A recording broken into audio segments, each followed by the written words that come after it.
Welcome to Coalition Chat. I'm Dennis O'Hara here with Carol O'Loughlin, the chairwoman of the Stoneham Coalition for a Safe and Healthy Community. Welcome.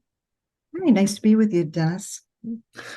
So today we are here to talk about the different helplines and ways that people can seek help for treatment and things of that nature. But first, I want to talk a little bit about the coalition and how our mission has sort of become more focused and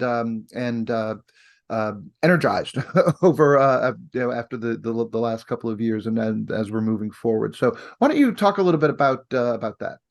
Okay, sure. Thanks. Yeah, the Stone Coalition was formed about 9 years ago.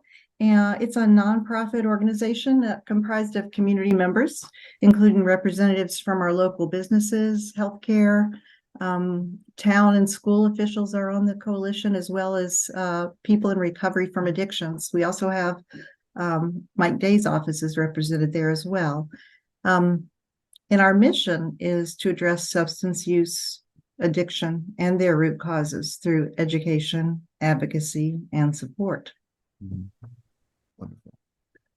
And so we have several different areas of focus, and two of the important ones are education and treatment and prevention. And so that's why we're making this video today, because we can, help our local community, in many different ways. But there are professionals out there who might be able to actually, help even more than we lay people can. And that's one of the things that we like to do is to point people toward those resources.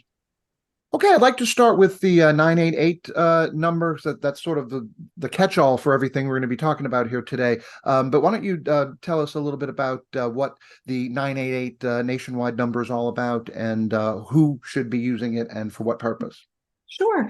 988 is, as you mentioned, a nationwide number for anyone to connect at any time, 24/7, to a compassionate, accessible care and support with mental health related distress. Mm-hmm. So if someone is having thoughts of suicide, a substance use crisis, or really any other kind of emotional distress, they can call 988 any time of day or night. Mm-hmm. And veterans have a special helpline as well associated with that, correct? That's correct. When you do call 988, you can press 1 to be connected to the Veterans Crisis Lifeline. And that's for veterans or anyone who supports a veteran, someone in their life. And there's also a text option for veterans, and that is 838255. Mm-hmm. But the number is available to anyone 365 days a year. All day, and that particular extension provides support from someone who really understands maybe a little bit better the issues of a veteran. Mm-hmm. And so it doesn't necessarily have to be the person who is in distress who calls. It can be a family member or friend or someone who's looking to provide help. That's correct. Anyone can call on behalf of someone. Sometimes when you're supporting someone in crisis, it's also difficult for you, the caregiver or the supporter. So yes, this is a resource that's available to all of us. And as anyone who's involved with young people today know, it's sometimes hard to get them to want to talk on the phone. So there's also a text option for anyone who would feel more comfortable texting, correct? That's correct. So Hey Sam is the app that's available for kids, young adults, through the 988 helpline. But you don't need to call 988. A young person can simply text 439-726, and somebody on the other end will respond. And the responders, again, are trained, compassionate, trained volunteers, essentially, who in this case are young adults themselves, but have received the proper training to respond to someone, and they have support as well. So the young adults answering the calls have supervisors and people available to them to kind of weigh in and support if the need feels like it's a little bit overwhelming for a young person to handle. Mhm.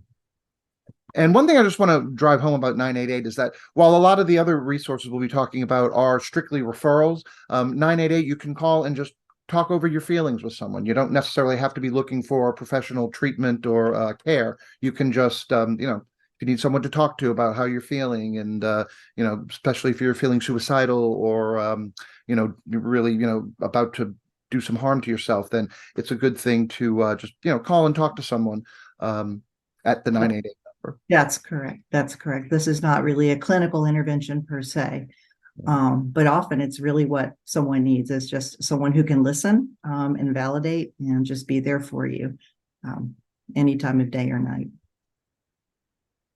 The next resource I'd like to talk about is the Massachusetts Behavioral Health Helpline. Now, that sounds like a mouthful to say.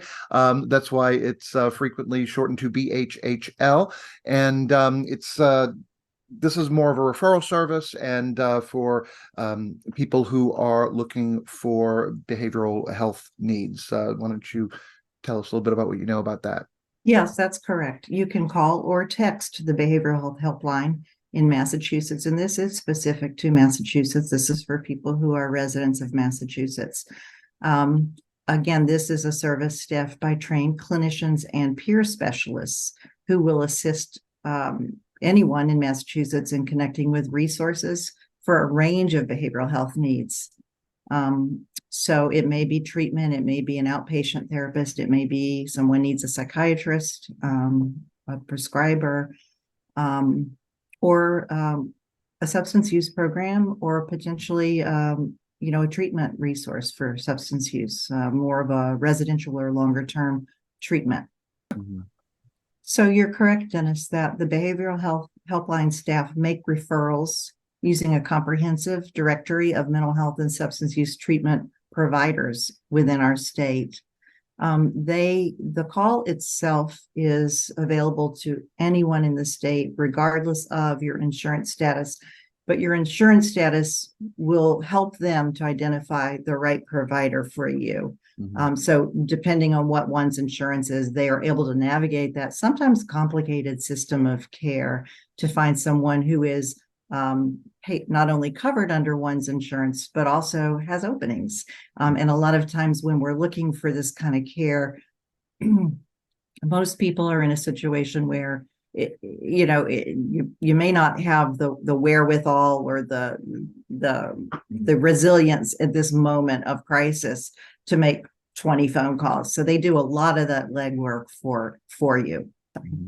Another thing to know about the behavioral health helpline is that it's available in 200 languages. And deaf individuals should contact the BHHL using Mass Relay at 711.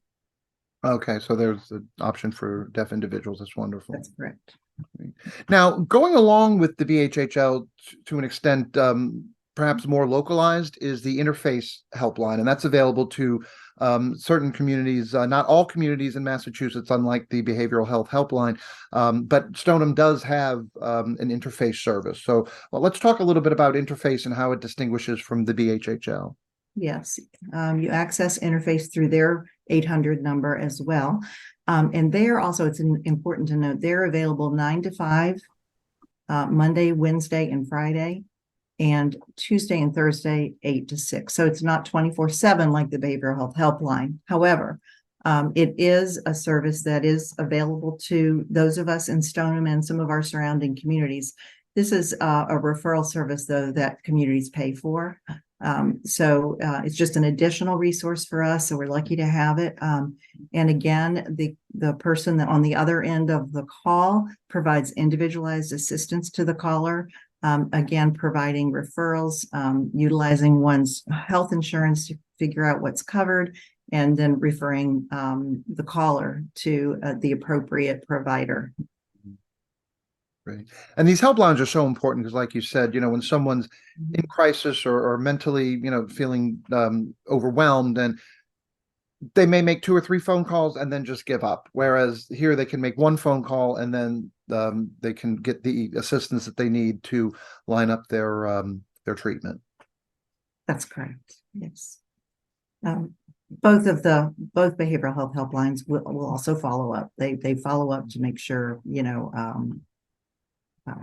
people were able to effectively reach someone and schedule an appointment. So very comprehensive. So, whereas the behavioral health helpline and interface cover a wide range of mental issues, there is a specific helpline for those looking for substance abuse treatment and prevention. Could you talk a little bit about the SUD helpline, Massachusetts?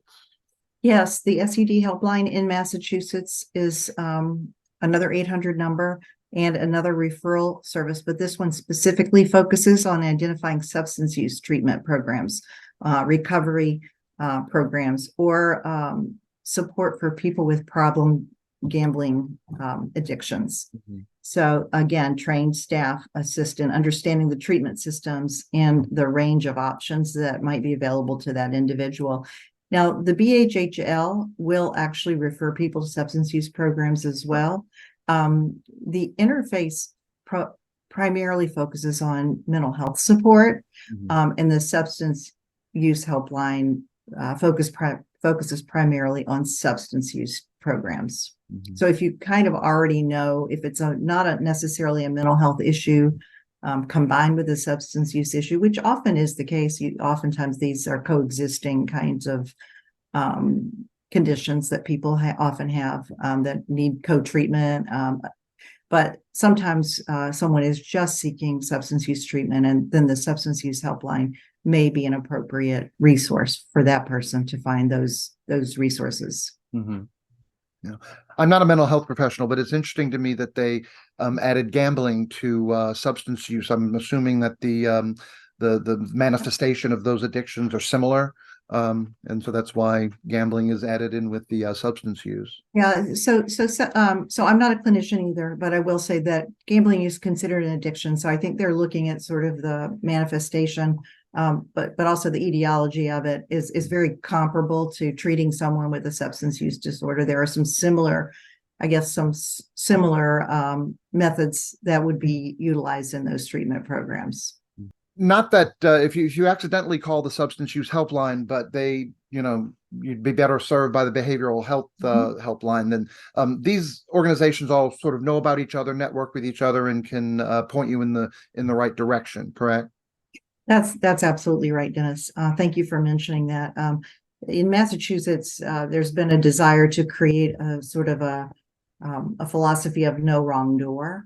So yes, I think these organizations have worked very hard to connect so that there are linkages, so that if and honestly, even though you might be looking for a referral, if you call the BHHL and there seems to be a fairly acute situation going on where it seems that someone is trying to hurt themselves or someone may be in danger, the BHHL can engage an emergency service response who can come out and respond to the home.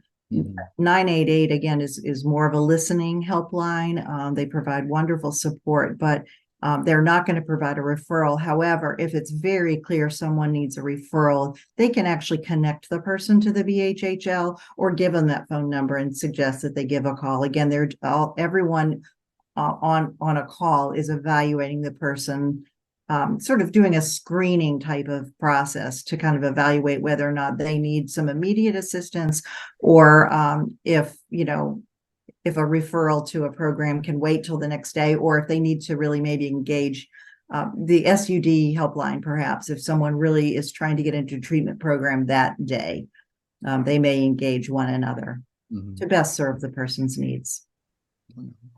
So we've recently become aware of a website that is specifically geared towards parents who are trying to find mental health resources and options for their children. Why don't you talk a little bit about that?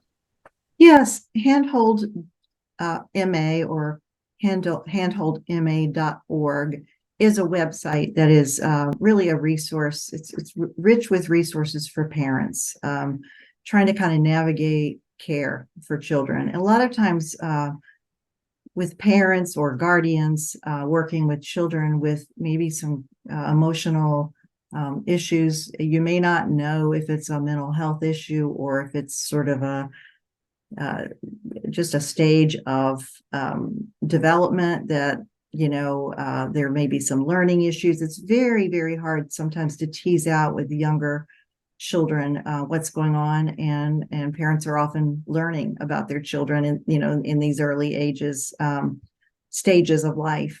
So this is a great resource for just kind of clicking around to see if, like, is it this issue? Is it this issue? Oh, what resources are there if it's a school issue or a learning issue? What resources are there if it's sort of an emotional, issue that my kid is having a reaction to a traumatic event, or, just things that might just happen in the course of just growing up in general. Or if there may be some deeper issues going on, maybe there is some kind of a disposition to a certain kind of mental illness. You're seeing some signs and signals of it in a young child. Children don't usually get diagnosed with mental illnesses, but oftentimes the behavioral health or world can help out a lot in sort of figuring out what is the best sort of early intervention that can be done to kind of help avert a problem later on. So they list a wide range of available resources and tips and tools for navigating the mental health system. As a matter of fact, we just posted something from handholdma.org on our Facebook page last week about motivational interviewing, which is a technique in sort of interacting with really with anyone, but in particular with children when you're trying to sort of work through an issue together. So it just some really handy tips for parents on that website. And all links to all of these resources and the helplines are available on our website, stonehamcoalition.org. And we also are very active with the Mystic Valley Public Health Coalition, and they have a lot of the similar resources on their website as well. They do. There are lots of ways to find this information. I believe, Dennis, you're going to post some of these phone numbers and websites. But if you go to the Mystic Valley Public Health Coalition website, there is a section called Connections to Care, and there are there's a wide range of links there to things like the BHHL. There's a little bit of information about 988. There's information, I believe Handhold is listed on there, and then just some other treatment programs in this region in the Northeast that might, that people might be able to reach out to directly if they choose to. They just put this application on their website. It's very comprehensive. Many state, regional, and local resources are listed on the MVPHC website. Well, Carol O'Loughlin, thank you for joining me for today's Coalition Chat and talking about the different resources available to us. Again, all of the links and information that we discussed today can be found on our website, stonehamcoalition.org.